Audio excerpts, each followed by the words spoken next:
Hi everyone, welcome to Google Academy. Today we'll be talking about smart bidding, learning how it adapts in a dynamic market, and understanding how to make the best use of smart bidding strategies. My name is Mary, and I'm an automation product lead here at Google. I work with Googlers who are both internal and external facing, with the goal of enabling our customers to achieve the most with our product today and shape our product for tomorrow. I'm based in Ann Arbor, Michigan.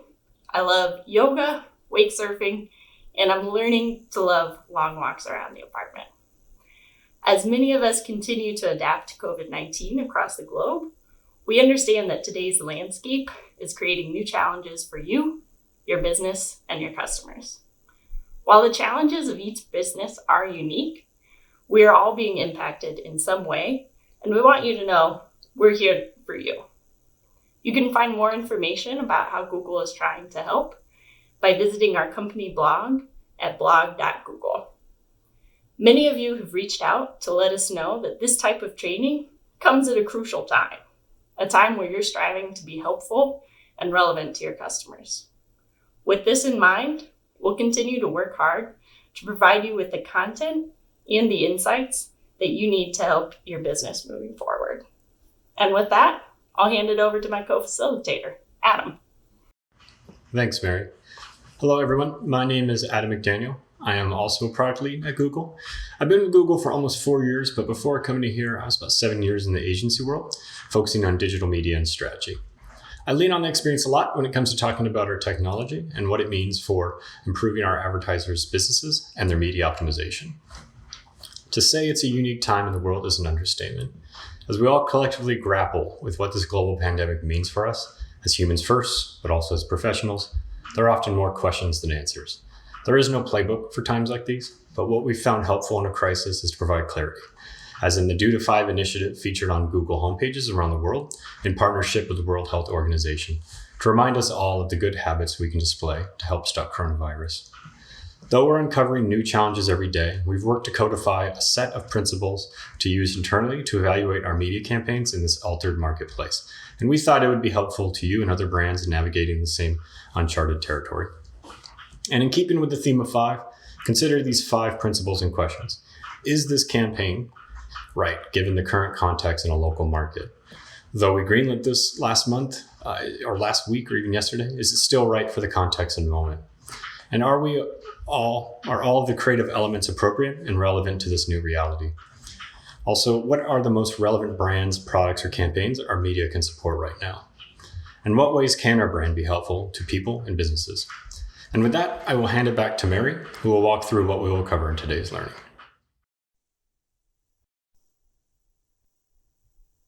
We'll cover a few foundations of smart bidding and take a deep dive into the specifics, before looking at how smart bidding performs in the dynamic market, common situations and tactics to use, and ensuring best practices even in times of uncertainty. Then we'll finish the day with some of our most requested content, how to fully control smart bidding. We have a team of product specialists on hand today to help answer any questions you might have throughout this training. Please submit questions below, and we'll be sure to answer them as quickly as possible. We'll kick it off with some basics, starting with why to use smart bidding in the first place. This is Evita. She lives in Massachusetts. Her purchase journey started off as a simple question about a common problem. It was a search about a swelling laptop battery. But her very next query suggested there was something more complicated going on. Then Evita's questions got even more specific. From that point on, Evita's journey took a path that looks pretty predictable. She checked on prices and on product reviews. Eventually, she bought a Chromebook laptop. Pragmatic and detailed with her research, Evita ended up spending several days across a lot of different touch points before buying a laptop. As you can see from Evita's searches, the way people are searching has evolved. Consumers today exist in a constant state of learning and consumption. Advertisers really need to evolve to address this change. Search queries have become more complex and harder to predict. Almost 60% of shopping queries on Google search are upper funnel searches, in which users seek inspiration to narrow their options from a broad category to a specific product. Consumer behavior is indeed changing. In fact, we've seen a 250% increase in store open near me searches on mobile in the last 2 years. Not only are users searching differently, but with the increasing usage of assistants, users search in natural and personal ways with long sentences. In fact, 27% of the global online population is using voice search on mobile. All that said, the question becomes, how to be there every step of the way? Smart bidding unlocks growth by utilizing advanced machine learning to deliver your unique marketing goals. What does that mean for your business? Google's machine learning considers billions of consumer data points, from color and tone preference on mobile screens to purchase journey, history, device, and location. With products like Smart Bidding, it's now possible to use this data to help deliver millions of ads customized to your customers and set the right bid for each of those ads in real time. Smart Bidding offers 3 core capabilities not available in any other tool. 1, true auction time bidding. 2, adaptive learning at the query level. And 3, richer user signals and cross-signals analysis. With those unique capabilities, it's no surprise that 70% of Google advertisers are using Google Ads automated bidding solutions. Most of us are already familiar and have seen success with eCPC, but fully automated smart bidding strategies like maximize conversions, target CPA, and target ROAS have the largest impact with advertisers.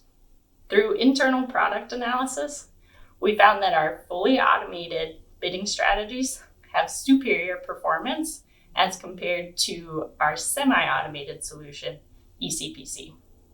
On search, there's a 7% average uplift in conversions when using eCPC versus a 20% average uplift with max conversions and a 31% uplift with TCPA.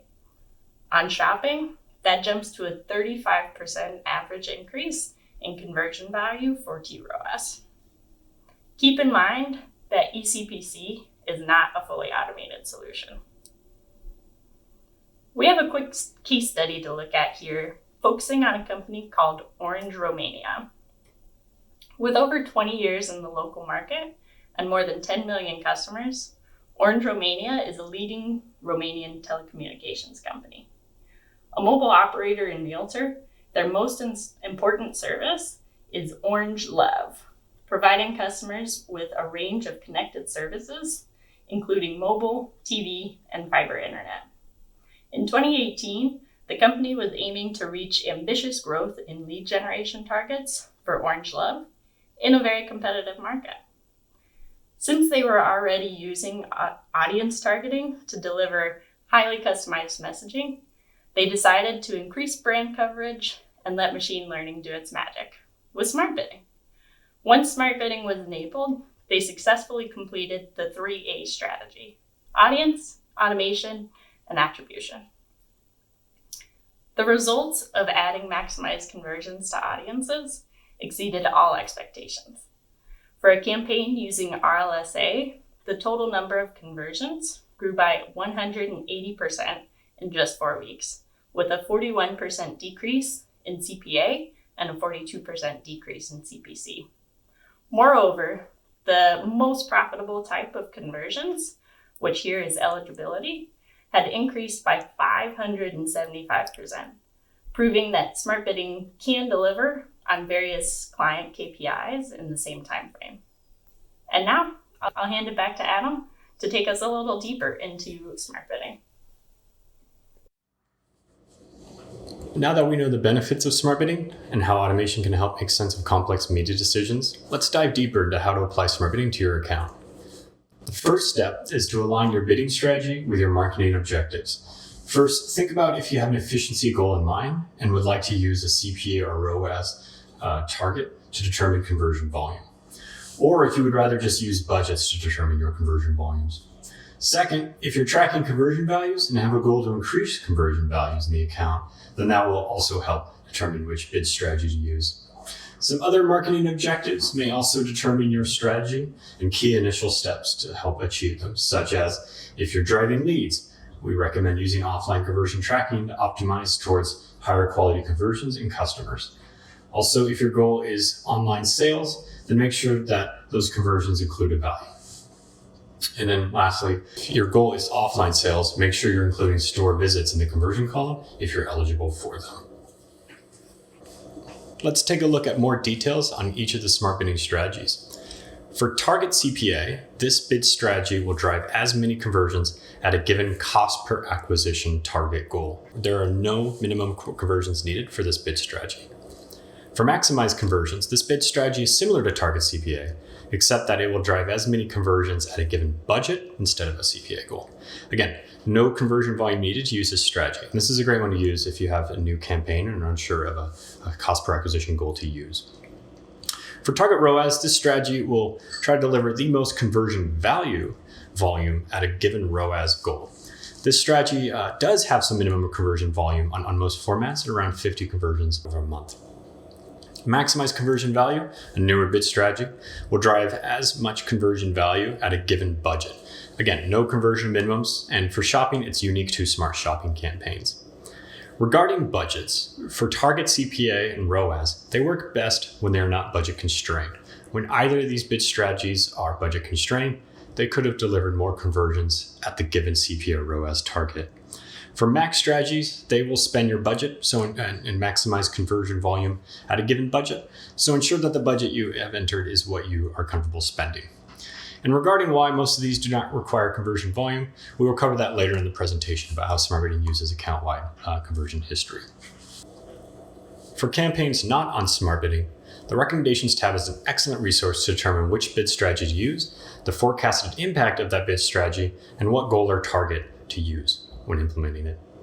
For campaigns currently on smart bidding, there are other useful recommendations to further help improve performance, such as budget and new keyword recommendations and forecasts. For those currently using enhanced CPC or are thinking about considering it instead of one of the fully automated strategies, we would instead encourage using one of the fully automated smart bidding strategies such as target CPA or target ROAS. This is because enhanced CPC is a semi-automated bid strategy, meaning a portion of enhanced CPC is pegged to your manual bids, with the remaining spend fully automated to a bid strategy similar to target CPA.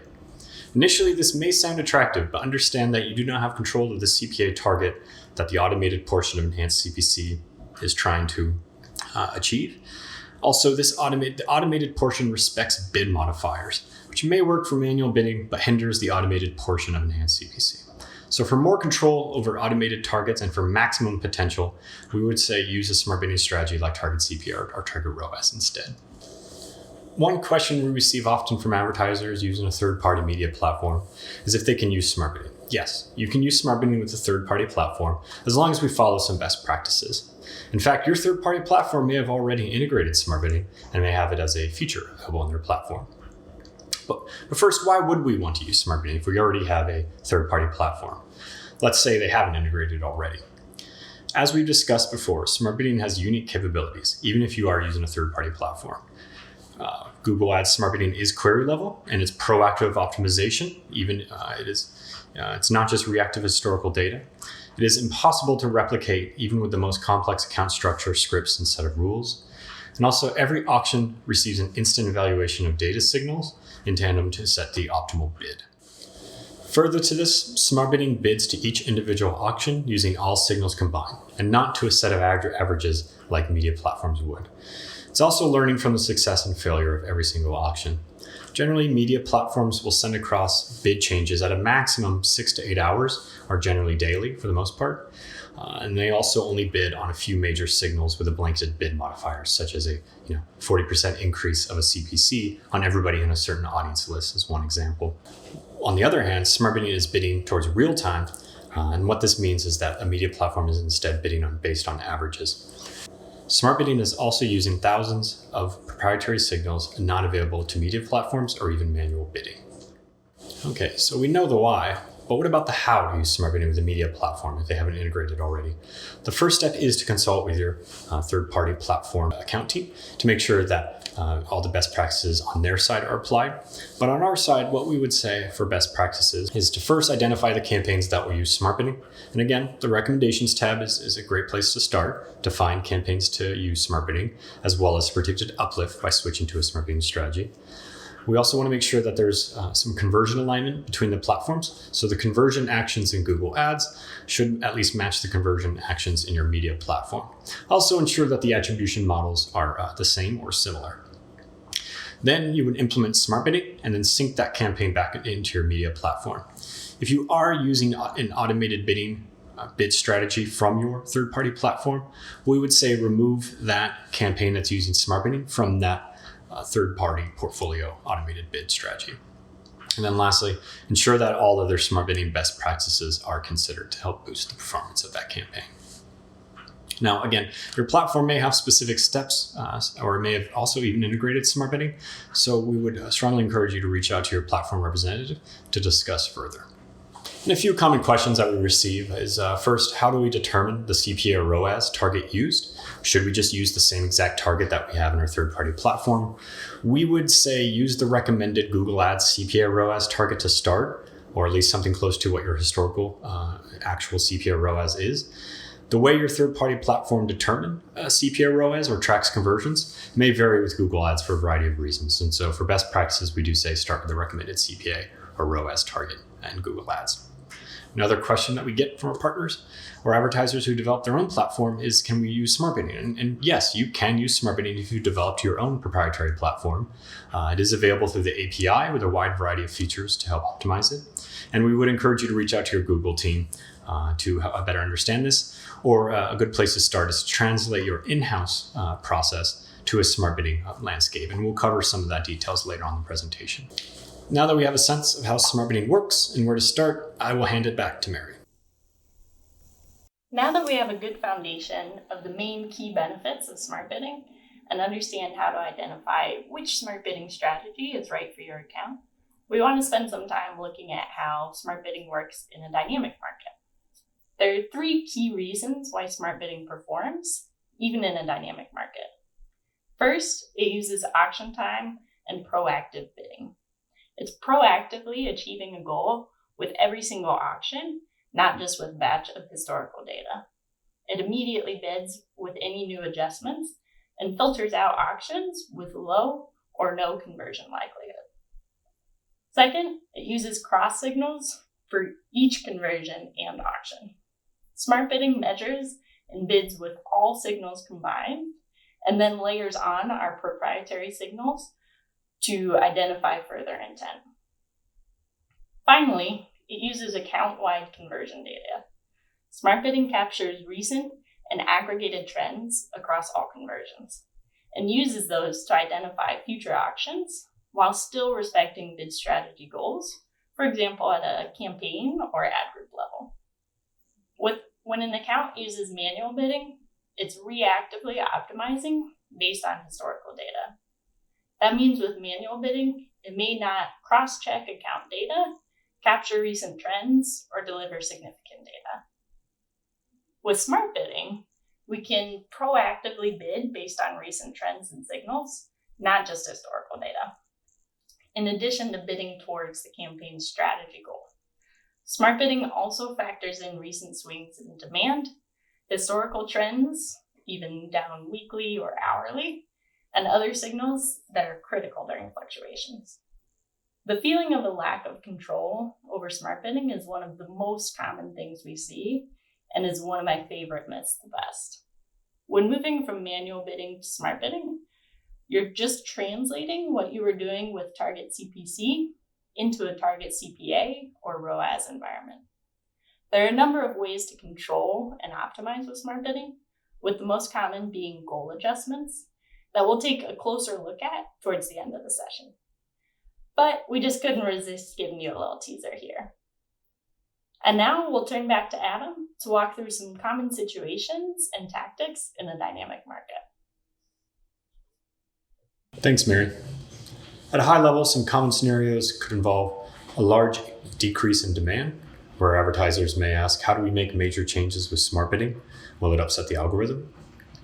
Some of you may be assessing where your industry is going, where things may be somewhat status quo for now, but could change in the near future. And how do you remain flexible with your smart bidding use? We also have businesses that are shifting their overall strategies from offline into digital channels and want to understand how can they use smart bidding to help with that. Lastly, some businesses are also seeing a large increase in demand for their products or services during these times and want to ensure that smart bidding is capturing the most growth that was not previously anticipated.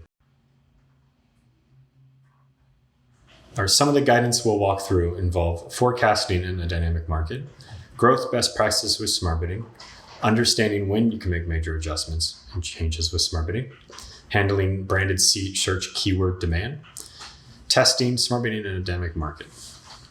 We understand it may be difficult to forecast if you've seen any major swings in demand in your industry, but there are some tips to help with forecasting in a dynamic market. First, turn to the various sources of forecasts available in Google Ads. Performance Planner is where we're suggesting to start, since this is where we're making the most updates and features, and this also helps with aggregating data and performance across the account. Goal raising recommendations for target CPA for search just recently launched. This is the most cost-effective way to receive more conversions relative to a cost increase.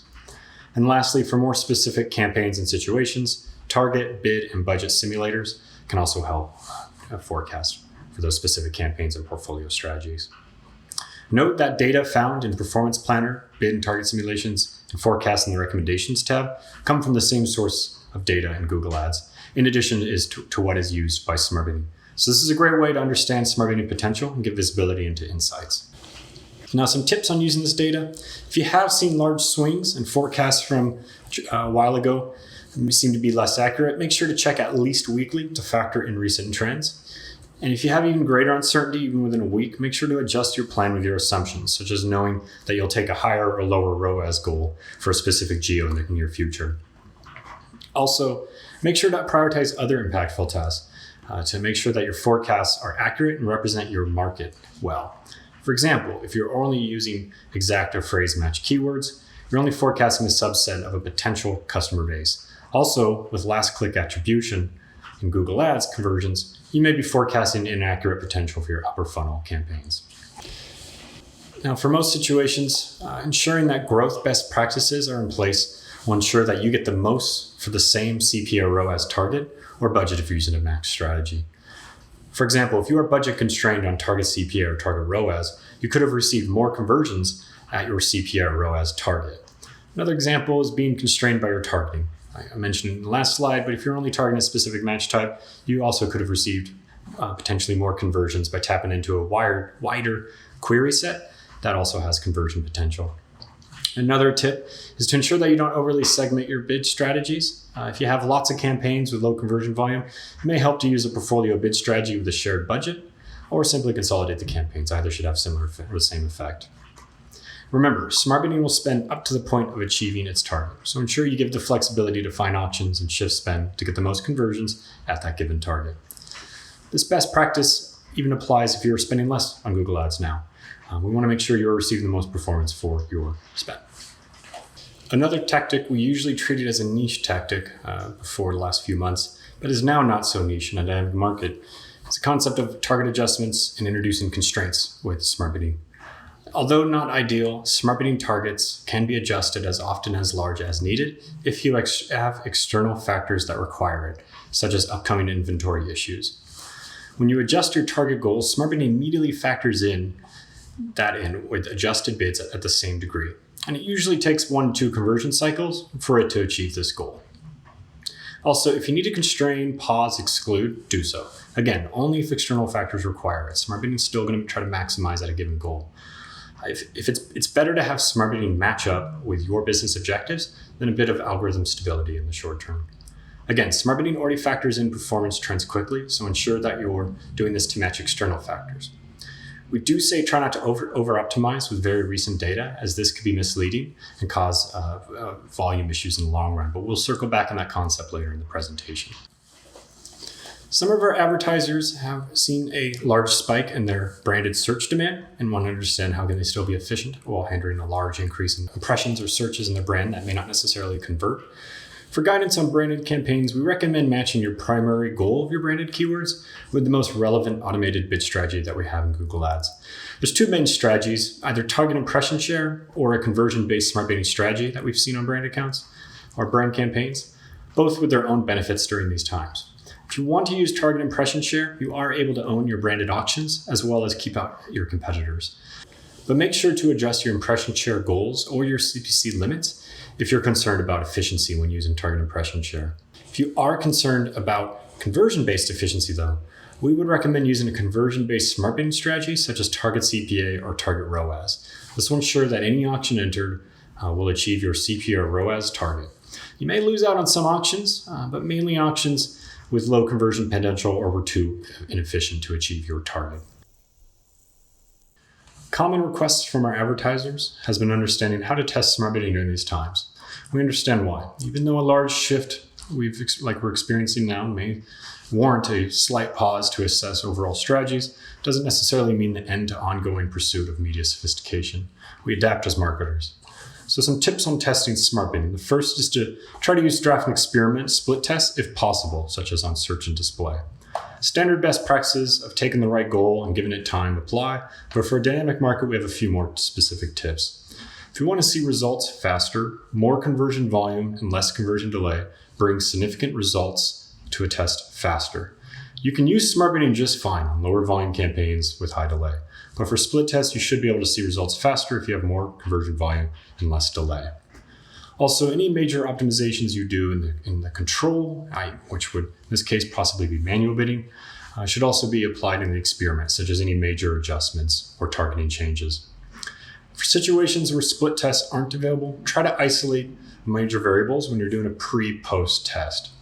So for example, we would want to compare within one major dynamic period and not against each other. A specific example would be if you paused half your geo-targeting or half the states that you're targeting in your campaign, that we wouldn't want to compare that period before and after when rolling out smart bidding test. And for full migration, you could use portfolio bid strategies if you just want the most volume at a given CPA or ROAS target or budget. There's a beta that allows you to do a draft and experiment of portfolio bid strategies, so I'd have you reach out to your Google team to learn more about that. These best practices should also apply for any other tests that you do, such as landing page tests or geo tests.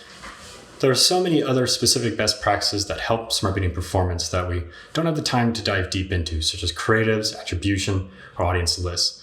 But we wanted to highlight them here to emphasize that when you implement a smart bidding best practice, it will be used by smart bidding in the next immediate auction. So this is not something that takes several months to be used or factored in, it happens instantly. Individually, these tactics by themselves may only deliver single-digit percentage lift, or may be hard to isolate the performance lift on their own, but add them up and has a substantial gain to your smart bidding performance. Now you can discuss with your Google team on more details on overall smart bidding best practices specific to your account, or you could also turn to the recommendations tab and start to see some initial recommendations with uplift there as well. With that, I will turn it back to Mary, who will cover some tips on each of the scenarios we highlighted earlier.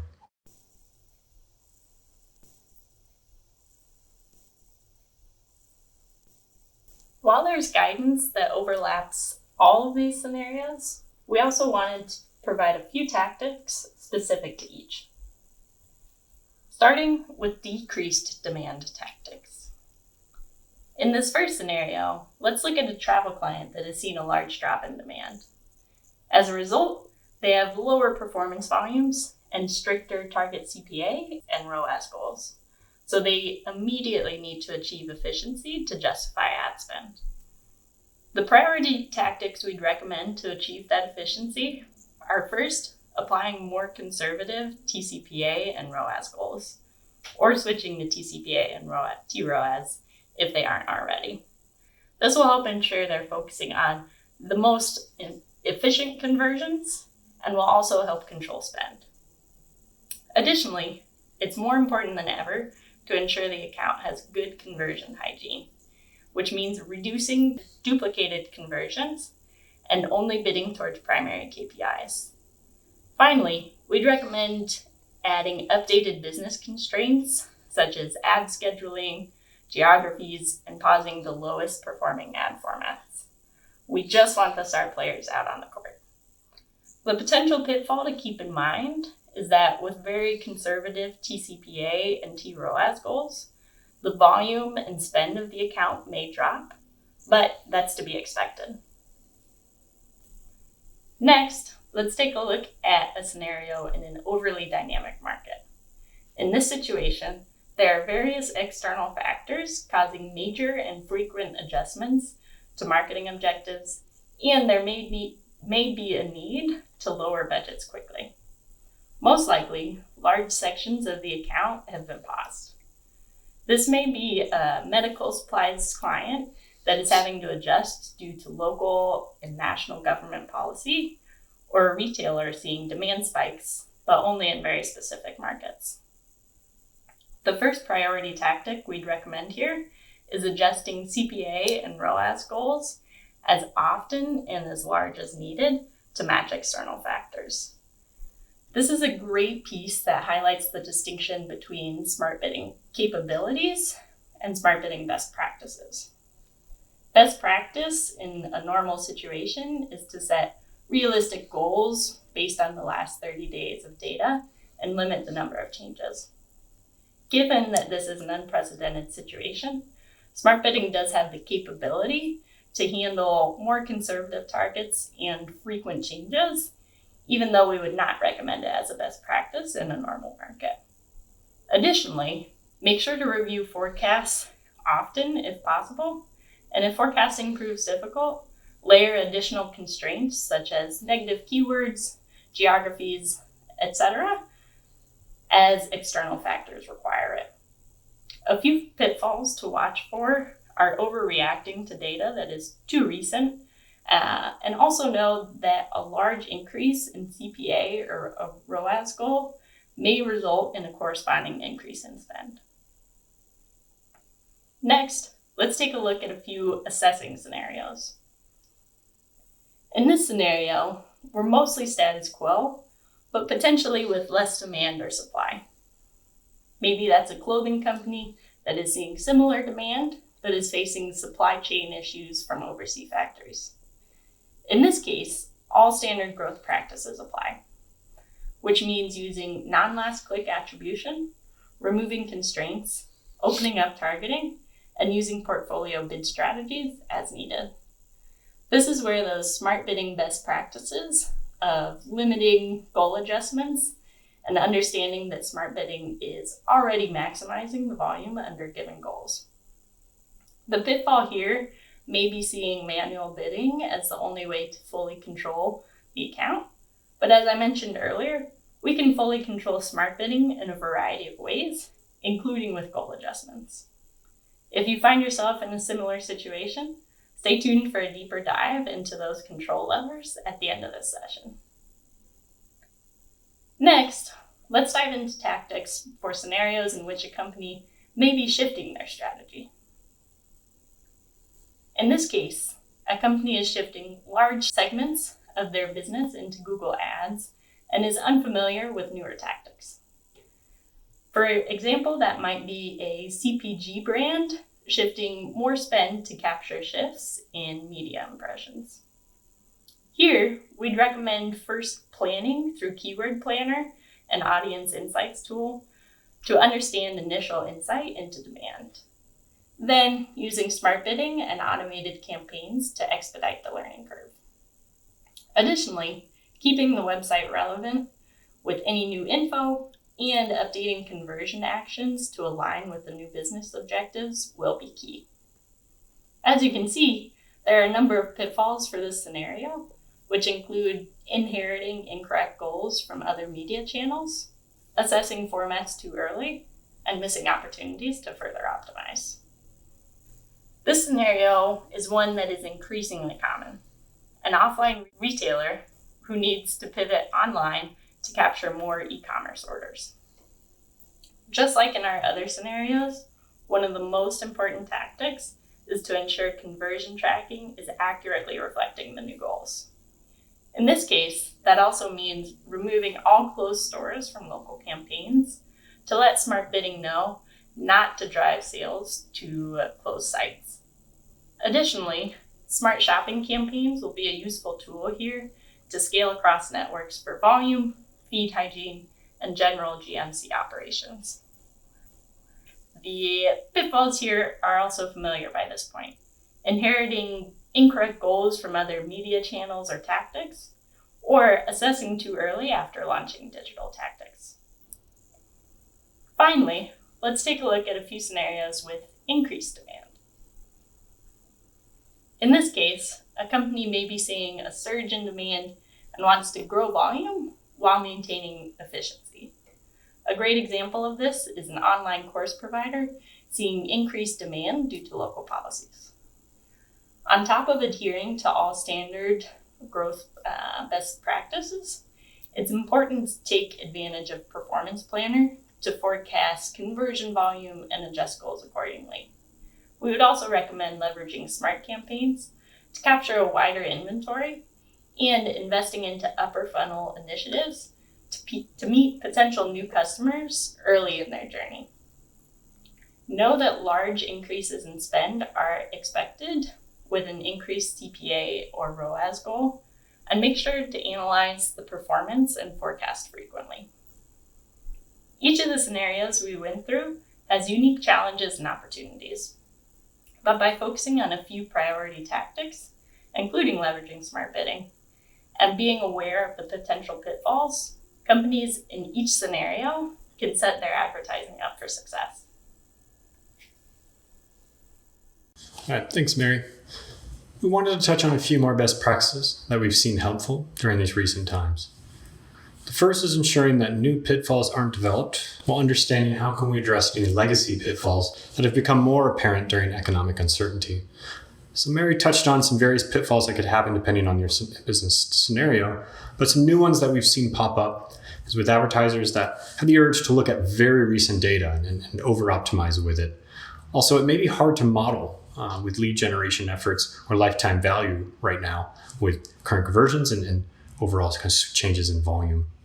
Some old pitfalls, though, that we've seen that could cause some major issues now is using too recent of data without factoring in conversion delay, as well as trying to pick up on recent trends without understanding that it takes time for their customers to convert. Also, various best practices not adopted may impact things, such as not crediting upper funnel campaigns correctly and assuming that they're inefficient.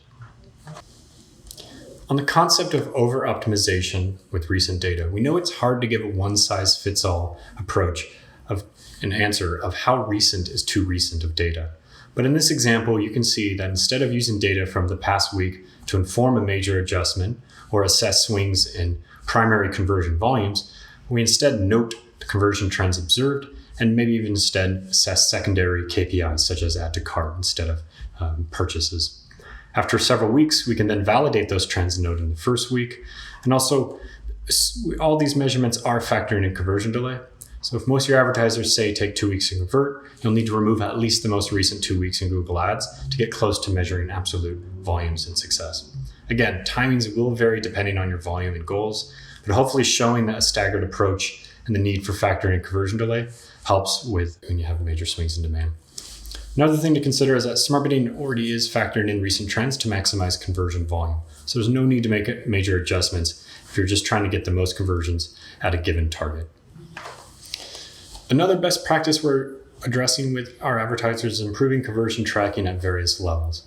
Conversion hygiene helps improve smart bidding efficiency, as well as make sure that it's aligned with your marketing objectives.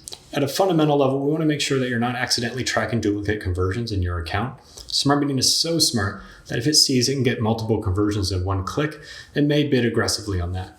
In fact, in one extreme case, a target CPA actually had a CPC higher than the CPA goal, but it did deliver multiple conversions with that one click and it overachieved the CPA target. So just want to make sure that you're not tracking multiple conversions, as well as maybe even start to focus on what conversions really matter to you right now. Just make sure that you're tracking the conversions that align with your primary business objectives or even your new business objectives that have come from recent times. I recently recommended to an advertiser to focus only on sales and to not bid towards an estimated value of a member's sign-up. Just focus on what's important right now. Another best practice that we're addressing with our advertisers is improving their conversion tracking at various levels. Conversion hygiene helps improve smart bidding achieve your marketing objectives and also helps make it more efficient.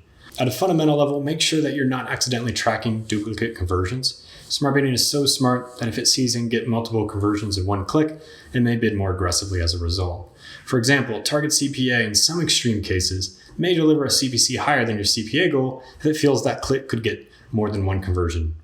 So ensure that all conversions in your account are what you really want, as well as reduce any errors on tracking. Also, we're encouraging you to focus on what really matters now and track conversions that align with either your existing or maybe even new business objectives. I recently recommended to an advertiser to focus only on sales and to not bid towards an estimated value of a membership sign-up.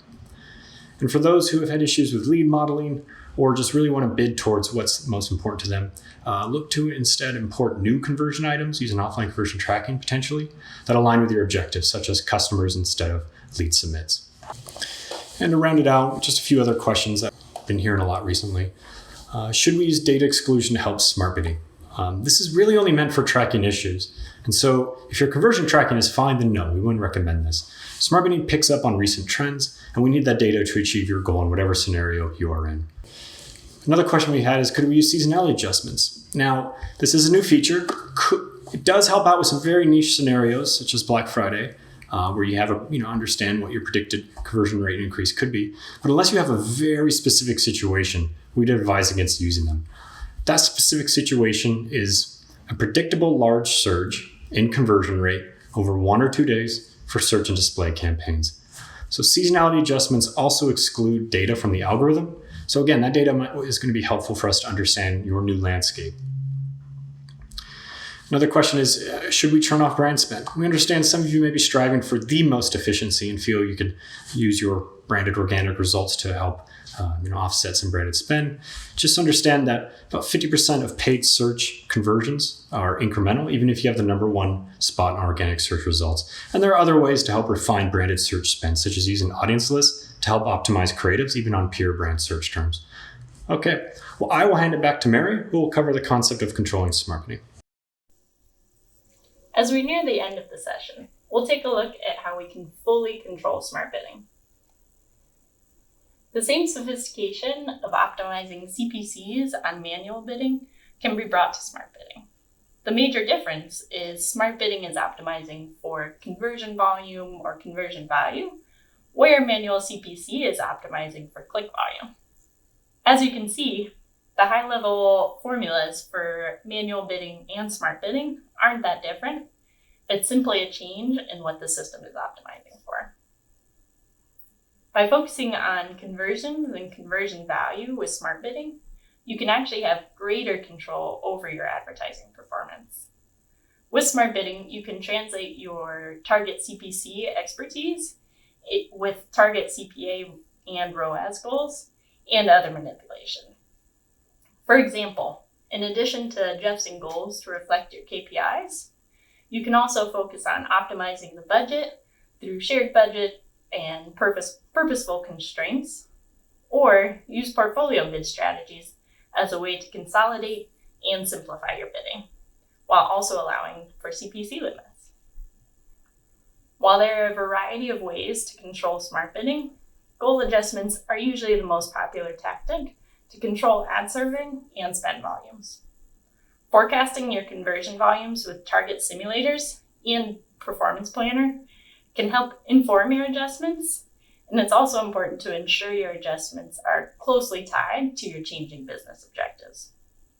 Ultimately, the control over CPCs you have in a manual bidding is translated into an even deeper control over your end advertising goals with smart bidding. We've spent a lot of time today looking at how smart bidding performs in a dynamic market, but it's also important to look ahead for when the market returns to a more normal state. While no one can predict the future, there are a couple of strategies that we'd suggest to help prepare your business and Google Ads account for what's next. From a tactical perspective, when stability to demand in markets return, you can reintroduce best practices that were previously deactivated for external reasons. Or if you're concerned about performance, Drafts and experiments will be a helpful tool to test that reactivation in a measured way. This is also a unique opportunity to take note of what works now for any future major swings, and also understand that year-over-year data will be impacted both this year and next.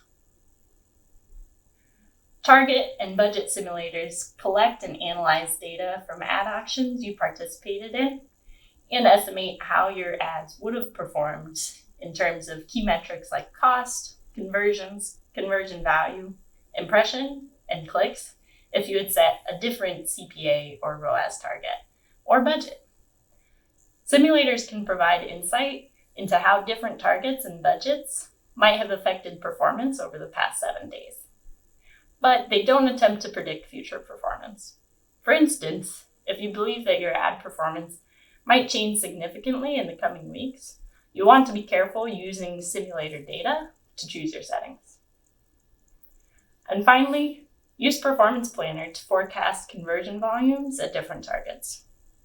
This can help you see the maximum amount of conversions at any target CPA or ROAS and grow your sales revenue at a stable profit margin. This is all the content we have for you today. On behalf of Adam, myself, and the whole Google Academy team, thank you for joining. We strive to provide helpful educational trainings, and we would really value your feedback to make these better. The feedback form should have popped up on the right-hand side, but if not, please do us a favor and input the URL to submit the form. We'll be selecting 3 submissions to win a Google Nest Hub. We hope you were able to get your questions answered below, but if you have anything else we might not have covered, feel free to send us an email at googleacademy@google.com. Otherwise, have a wonderful rest of your day, and we'll see you next time.